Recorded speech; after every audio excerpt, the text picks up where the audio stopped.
Hey there and welcome back to Rimworld. My name is Pete and today we complete another episode of our Rimworld Extreme Desert Challenge, and it looks like I don't even get time to complete my introductions here. All I wanted to do to start off the episode is release Jake out of prison, and as a result he immediately suffers the next mental break, and this time he's going to dig up a corpse.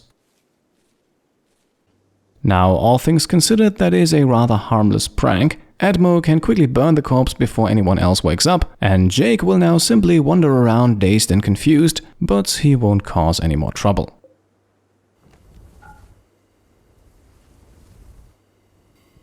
Now, with that, I think I can quickly talk about our plans for today's episode, because after recruiting Jake in our last video after opening up the Ancient Danger, we also unlocked gun turrets, and even though we have already installed 2 of those, I think we should go for a slightly more advanced setup, and you can see it, I have already laid down the plans for that on the left here. Before we start with the construction work, however, we have Edmo chase down an iguana, but before he can strike, we have more trouble arrive in the desert, as we are now being visited by a mechanoid cluster. Now, this is the first mech cluster that actually includes an active mechanoid unit. Thankfully though, there is only one, but it is accompanied by 3 turrets. Now, as long as we don't disturb them, this cluster will remain inactive, and it also doesn't cause any other negative effects for us, so we don't have to abandon our plans just yet. Edmo can continue hunting the iguana, while Steak begins the construction work. Now, the plan here is to create kind of a shooting range setup, where enemies are funneled in on one side and then we have turrets on the other. And since turrets in this game actually have a pretty decent range, we should be able to lay down fire on most of our enemies before they can shoot back. And of course we're also including a few side entrances here and there, just so that our colonists can get off some easy flanking shots. The main reason we are building this entire setup over on this side of the base is then the soft sand that covers most of the ground here. That will further slow down our attackers' advance, so it will take them just a few seconds longer until they can do some damage.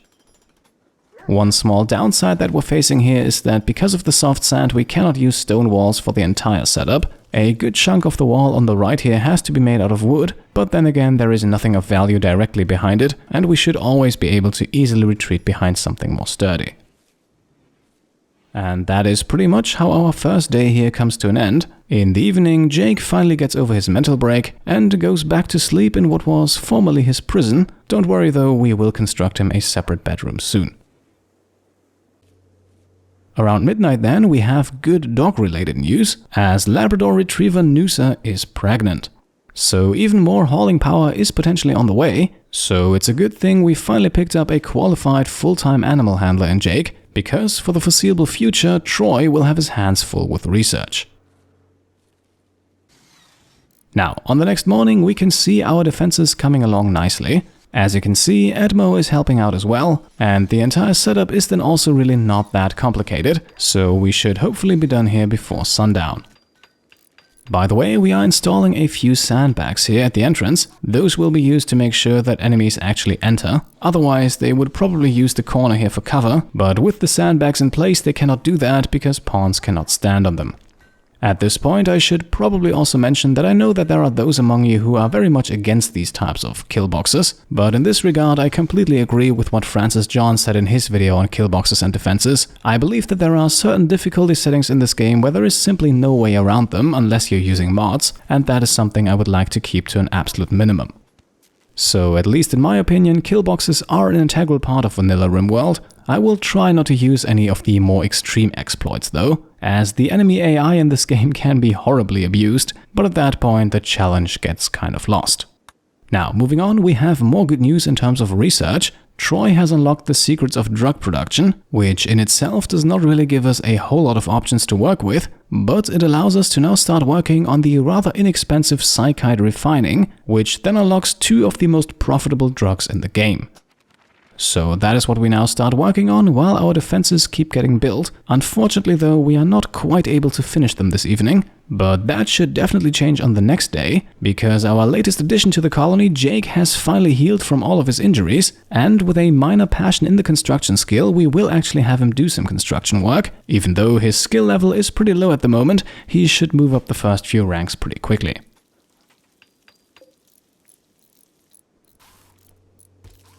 And here we are, a few hours later, after a few botched construction jobs only down to the last few finishing touches. Now it's only a matter of putting down granite walls everywhere to withstand any possible turret explosions, and as you can imagine, that does not take too long.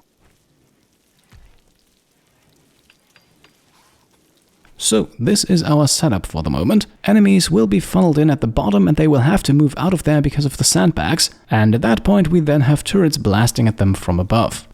Now, the only thing missing at this point are, of course, the turrets themselves, and we'll get working on that in just a moment. First of all, though, we have visitors to report. Sadly, though, they do not have anything to trade. In the meantime, Red Hawk is busy digging at some compacted machinery, because we are actually running low on components, and for each turret we require 3 of them, and then it's also, of course, always a good idea to have a few spare ones lying around, just in case some of our equipment breaks and needs to be repaired. With the 2 turrets we already have and the remaining materials, we are then able to put up 5 turrets in total. Eventually we can go up to 8 with this setup, and I think that is a pretty good number at this point in the game. And as you can see here, the turret's range is just enough to cover that entrance tile, so as soon as our enemies come around the corner, they will get shot at.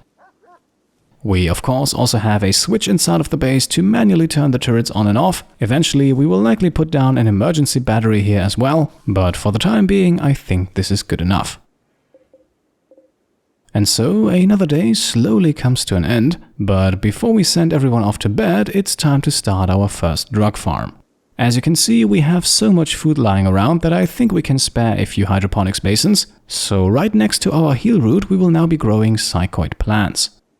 Their psychoid leaves can be used to produce a variety of drugs, among them the very profitable yayo and flake.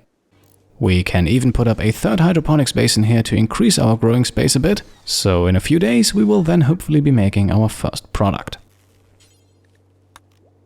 One more thing then before we send everyone off to bed. It is of course no longer necessary to maintain the turret setup over on the right side here, but this could still be a good spot to hide some shooters, so let's not demolish it entirely. Our visitors then actually leave us a small gift of silver, and considering our somewhat depleted funds, we will of course gladly take that. Jake, meanwhile, has moved on to field work. That is another area that he could become somewhat competent in, and I would say our base offers more than enough opportunities to learn the basics.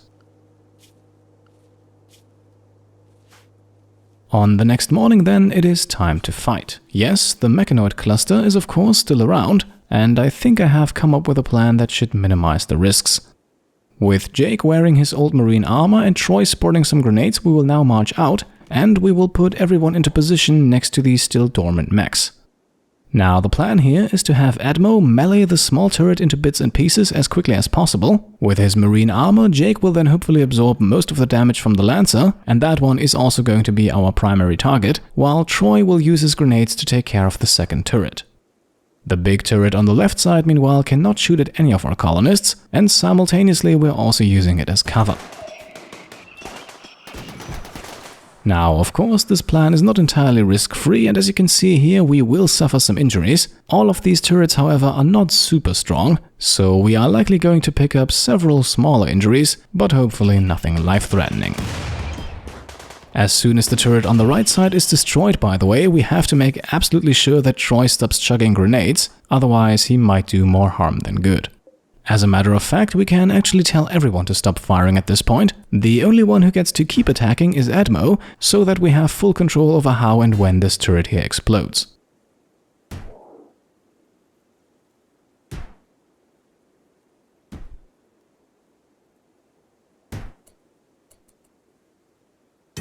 Now at this point we have to send everyone out of the blast radius and with that also out of the safe zone, so we will likely suffer a bit more damage here, but hopefully nothing too severe. Right, and there we are, the mech cluster has been defeated. Jake, Steak and Red Hawk all suffered a few injuries, but again nothing life-threatening here, and back in the base we can quickly patch them up. Now, I think for the future we will likely leave Red Hawk out of these fights. We were playing around with a pretty calculated risk here, but things surely could have gone worse, and losing our only medic is something that we want to avoid.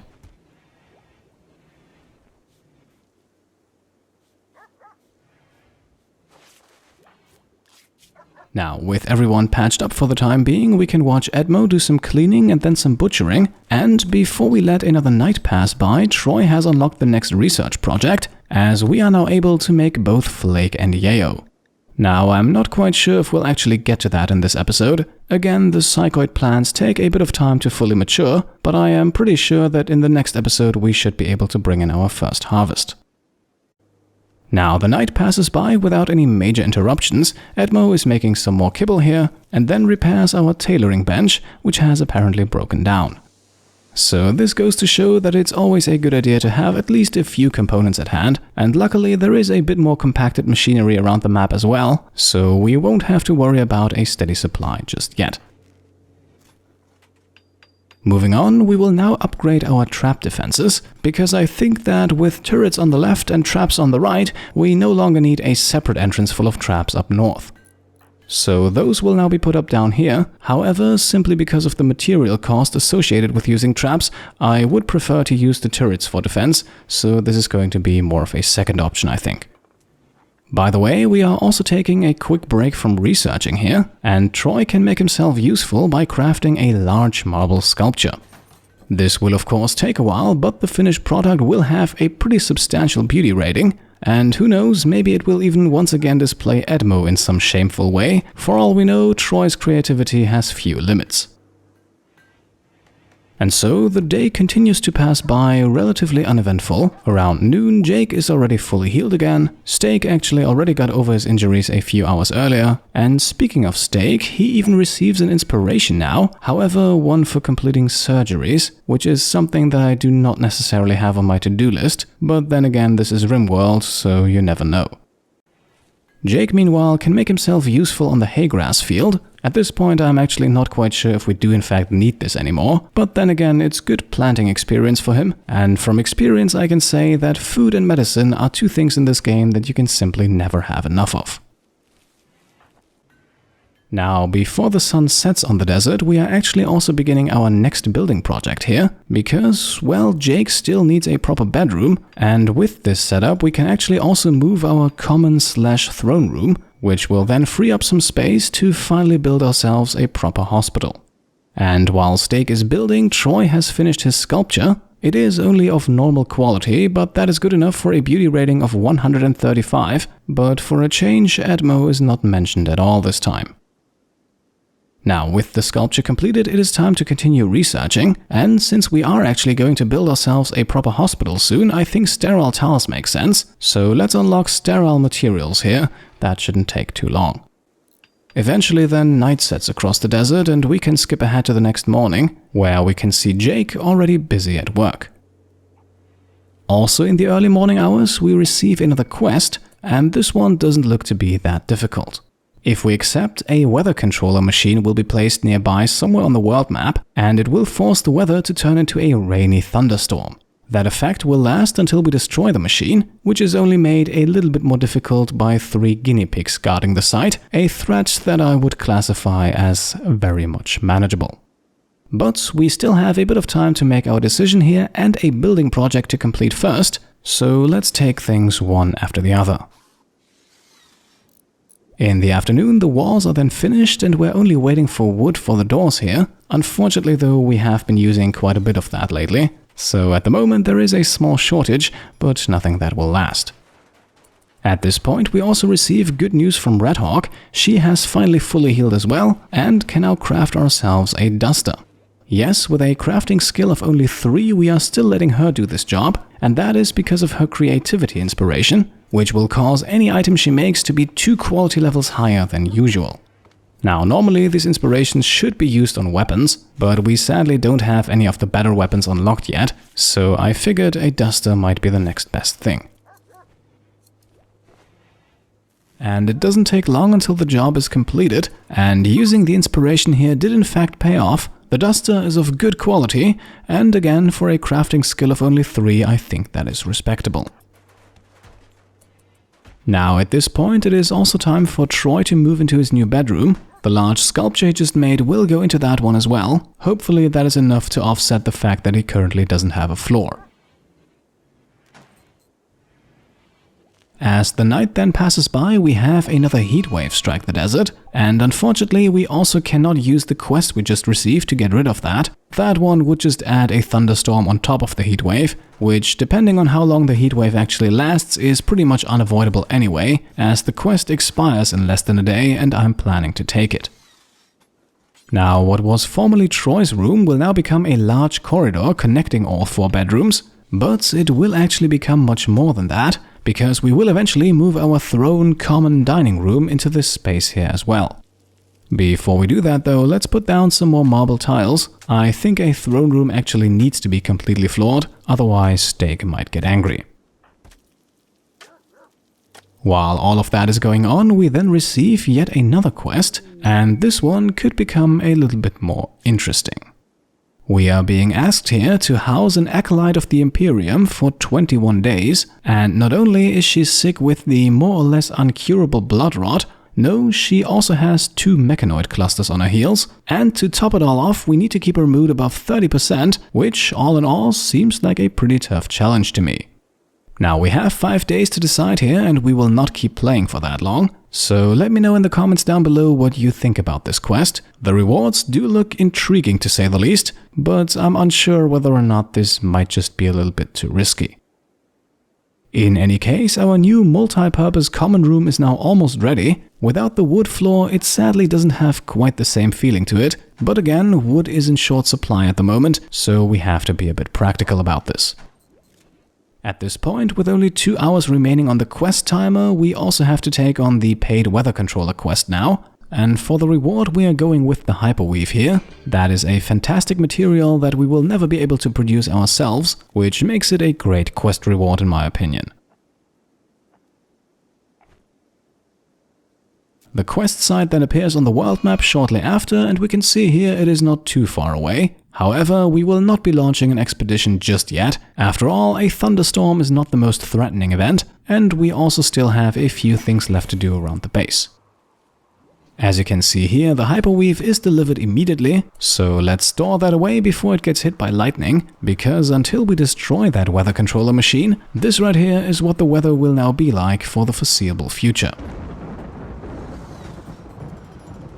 As you can see, for our dining area we have actually gone with a slightly smaller table. I think this looks a little bit better and 4 people can still sit here and eat simultaneously. Apart from that though, the room setup is more or less identical. At this point we also have another group of travelers pass by, but once again they have nothing to trade, but who knows, maybe they leave another gift for us.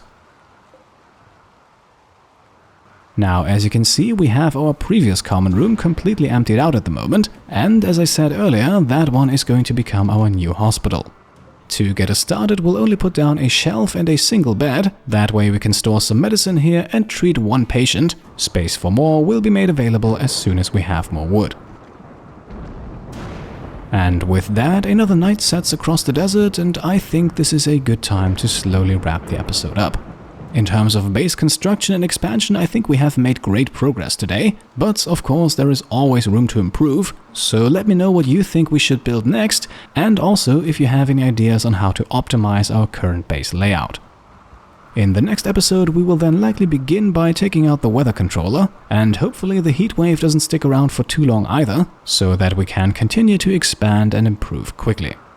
Now, before I go, I once again have some fan art to show you, and our good friend Tofu has once again been busy. After the fantastic pictures of Red Hawk and Steak, today we have Troy and Edmo. I think both of them once again turned out to be amazing, and this honestly helps these characters come to life in such an awesome way, so thank you once more for your fantastic work.